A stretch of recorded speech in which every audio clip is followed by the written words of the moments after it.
कार्तिक महात्म सप्तम अध्याय।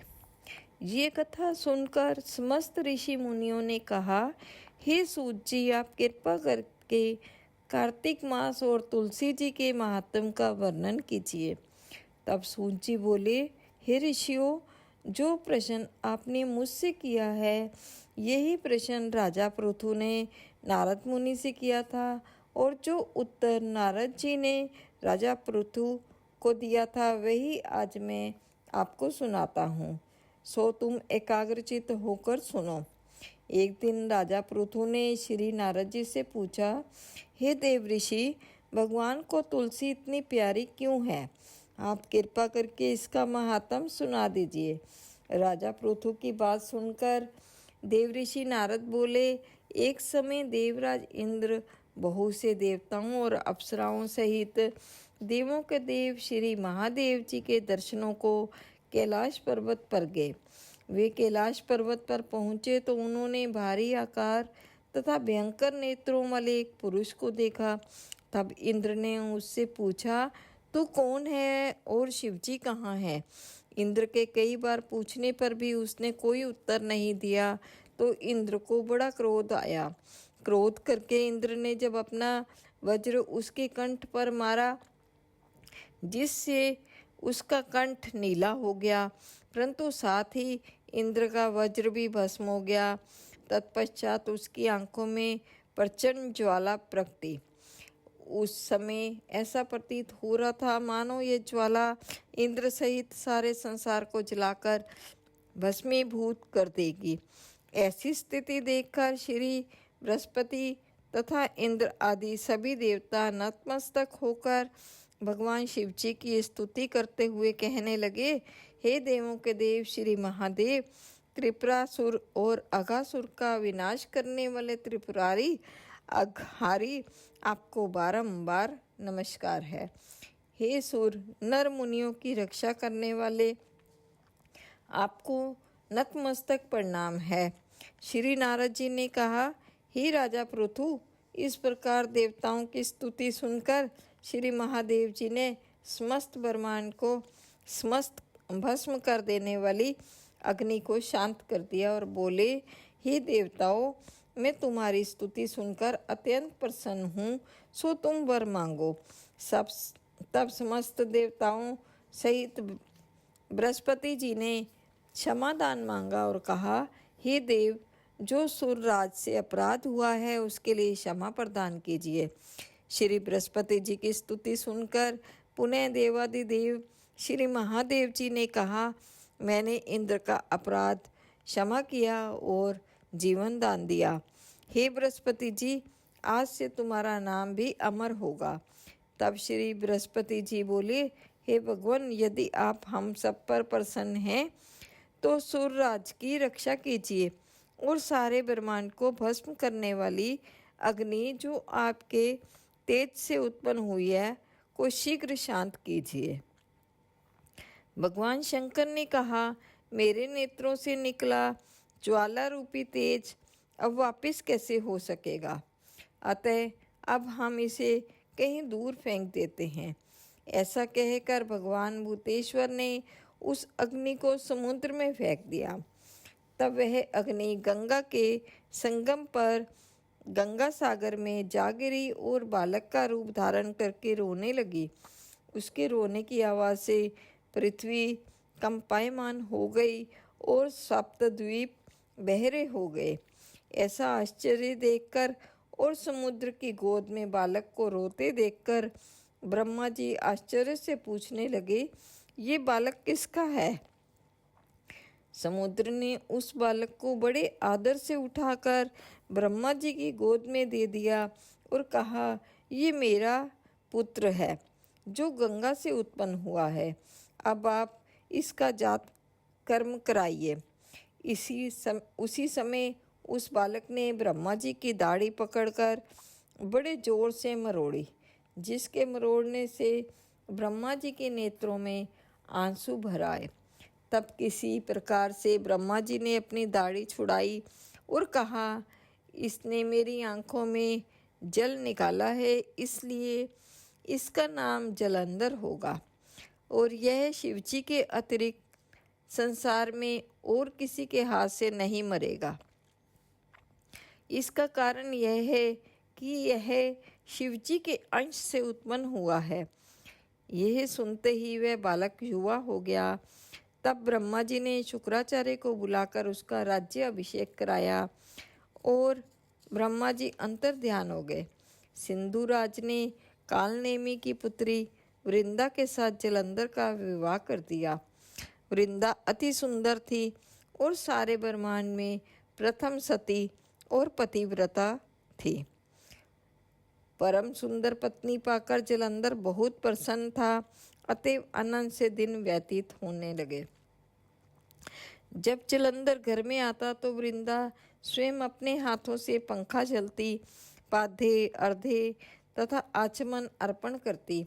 इस प्रकार वह अपने पति को नारायण समझकर उसकी सेवा किया करती थी। नारद जी बोले, हे राजन, अब मैं पतिव्रता स्त्रियों के कुछ लक्षण सुनाता हूँ। पतिव्रता स्त्री अपने पति के दुख में दुखी और पति के सुख में सुखी रहती है। पति के प्रदेश जाने पर विरह वेदना का अतः दुख सहन करती है और पति के मर जाने पर पतिव्रता स्त्री पति के साथ सती हो जाती है। अपने पति के पाप पुण्य में आधे की भागीदारी होती है, इसलिए स्त्री अर्धांगिनी कहलाती है।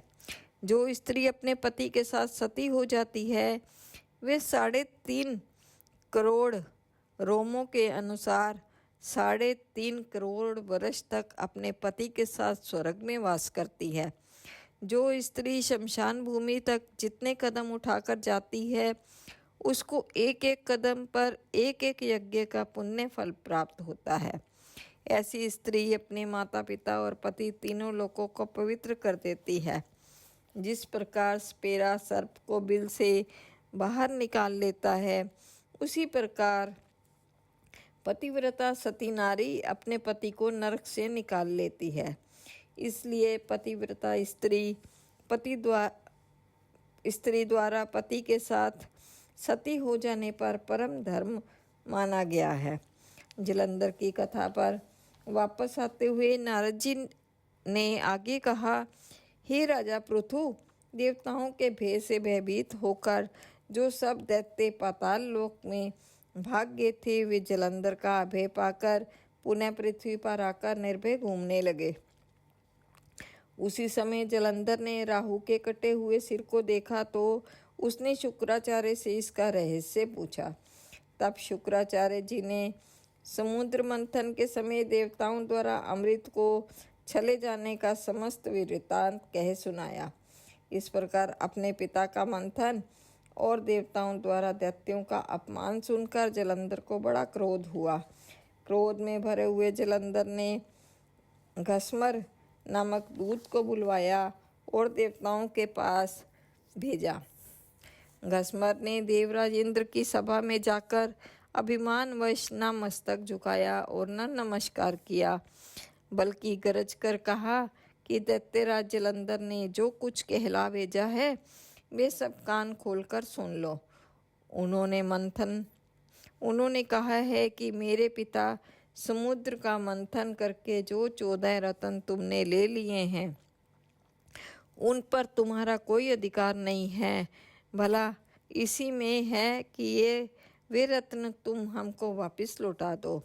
दूत के यह अभिमानपूर्ण शब्द सुनकर इंद्र भयभीत हो गया और विस्मय के साथ बोला कि समुद्र सदैव हमारे शत्रु दैत्यों की रक्षा करता है, इसलिए उसको हमने मत कर जो रत्न लिए हैं उन पर दैत्यों का कोई अधिकार नहीं है। दूत ने देवराज के ऐसे वचन सुनकर वापस लौटकर जलंधर को उत्तर सुना दिया। इसको सुनकर जलंधर को बहुत क्रोध आया और देवताओं को जीतने का उपाय सोचने लगा। उसने सभी दिशाओं में दूत भेजकर और पाताल में संदेश भेजकर समस्त दैत्यों को बुला लिया और शुंभ और निशुंभ को दैत्य दल का सेनापति बना दिया। उन्होंने दैत्य दल सहित नंदनवन में जाकर इंद्र की अमरावती पुरी को चारों ओर से घेर लिया। तब देवराज इंद्र की आज्ञा से देवता भी युद्ध के लिए तैयार होकर मैदान में आ डटे। अनेक प्रकार के शस्त्रों अस्त्रों से दैत्यों और देवताओं में युद्ध आरंभ हो गया। दोनों पक्ष एक दूसरे को मार मार कर गिराने लगे। सब और रक्त की धारा बहने लगी। मर कर गिरे हुए हाथियों और घोड़ों से पृथ्वी भर गई। जो दैत्य समर भूमि में मर जाते थे उन्हें शुक्राचार्य अपनी संजीवनी विद्या से जीवित करने लगे। उधर देवगुरु बृहस्पति द्रोणाचल पर्वत की दिव्य जड़ी बूटियों का प्रयोग करके देवताओं को दोबारा जीवित करने लगे। जब देवगुरु बृहस्पति द्वारा जड़ी बूटियों के प्रयोग से देवताओं को जीवित करने का समाचार दैत्यराज जलंधर ने सुना तो उसने समस्त बलशाली दैत्यों को एकत्रित करके आज्ञा दी कि द्रोणाचल पर्वत उठाकर समुद्र में फेंक दो। जलंधर की आज्ञा पाते ही दैत्यों ने द्रोणाचल पर्वत उठाकर समुद्र में फेंक दिया और फिर घोर युद्ध आरंभ कर दिया। दोबारा प्रारंभ हुए युद्ध में बहुत से देवता मारे गए। तब देवगुरु बृहस्पति जी एक बार फिर संजीवनी बूटी लेने द्रोणाचल पर्वत पर गए। पर्वत ना पाकर और देवताओं का संहार होते देखकर देवगुरु घबरा गए। व्याकुल होकर बृहस्पति देव ने देवताओं से कहा कि शीघ्र ही यहाँ से भागो, क्योंकि ये दैत्य जलंधर के अंश से उत्पन्न हुए हैं, इसलिए तुम्हारे मारे से नहीं मरेंगे। देवगुरु बृहस्पति की यह बात सुनकर सब देवता घबरा गए और भयभीत होकर भागने लगे। जब समस्त देवता दसों दिशाओं में भागकर छिपने लगे, तब दैत्यराज जलंधर ने जीत के नगाड़े बजवाते हुए अमरावती नगरी में प्रवेश किया। देवताओं के भाग जाने पर इंद्र की राजधानी अमरावती पुरी शुंभ और निशुंभ के अधिकार में सौंपकर जलंधर दैत्यों का पीछा करने के लिए सुमेरु पर्वत की ओर चल दिए। इंद्रादिक सब देवता दैत्यराज जलंधर को अपनी ओर आता देखकर भगवान विष्णु की स्तुति करने लगे। वे नतमस्तक होकर विनीत भाव से बोले, हे मच्छ आदि अनेक रूप धारण करके अपने भक्तों के दुखों को मिटाने वाले, हे सारी सृष्टि का पालन और संहार करने वाले, शंख चक्र गदा और पद्म को धारण करने वाले प्रभु, आपको बारंबार नमस्कार है। हे लक्ष्मी रमण, हे दैत्यों का नाश करने वाले, हे पीताम्बरधारी, हे शरणागतों के रक्षक, आपको नतमस्तक नमस्कार है। जलंधर नामक दैत्य से पीड़ित हम देवताओं के समस्त संतापों को हरने वाले तथा चंद्र सूर्य दो नेत्रों वाले आपको नमस्कार है। जो कोई भगवान की संकटनाशक स्तुति को पढ़ता है उसके समस्त संकट भगवान स्वयं दूर करते हैं। सो हे राजा पृथु, भगवान देवताओं की स्तुति सुनकर और उनके महान दुखों को देखकर शीघ्रता से उठकर और गरुड़ पर सवार होकर जाने लगे। तब श्री महालक्ष्मी जी ने पूछा कि हे प्रभु, आप कहाँ जा रहे हैं? तब भगवान विष्णु ने उत्तर दिया, तुम्हारे भाई जलंधर के भय से भयभीत पीड़ित देवताओं की सहायता करने को जा रहा हूँ। प्रभु की बात सुनकर लक्ष्मी जी बोली, भगवान, मैं आपकी परम प्रिया हूँ, फिर आप मेरे भाई को कैसे मारेंगे? भगवान ने कहा, शंकर जी से उत्पन्न और ब्रह्मा जी के वचन के कारण हम जलंधर को कदापि नहीं मारेंगे। लक्ष्मी जी को यूं कहकर समझाकर शंख चक्र और खड्ग लेकर भगवान विष्णु जलंधर से युद्ध करने हेतु युद्ध भूमि में पहुँचे। उस समय बहुत से दैत्य गरुड़ के पंखों के वेग से ही मारे गए। पवन से पीड़ित दैत्यों को देखकर जलंधर को अत्यंत क्रोध आया और वह स्वयं भगवान विष्णु के सन्मुख युद्ध करने को आ गया। उस समय जलंधर और भगवान विष्णु में घोर युद्ध हुआ। उस समय बाणों से आकाश ढक गया। भगवान विष्णु ने जलंधर के रथ को ध्वजा छत्र और बाण काट डाले और रथ के सब घोड़ों को मार डाला। यह देखकर जलंधर ने गरुड़ के मस्तक पर गदा मारी, जिससे गरुड़ देव मूर्छित हो गए। तब भगवान विष्णु ने अपनी तलवार से जलंधर की गदा को काट दिया। इसके बाद जलंधर और भगवान में कई वर्षों तक मल्ल युद्ध हुआ। जलंधर और भगवान विष्णु के इस घनघोर युद्ध को देखकर सारा ब्रह्मांड भयभीत होकर कंपायमान हो गया। अंत में भगवान विष्णु ने कहा, हे दैत्यराज, तुम्हारा और हमारा युद्ध ठीक नहीं, क्योंकि तुम लक्ष्मी के भाई हो।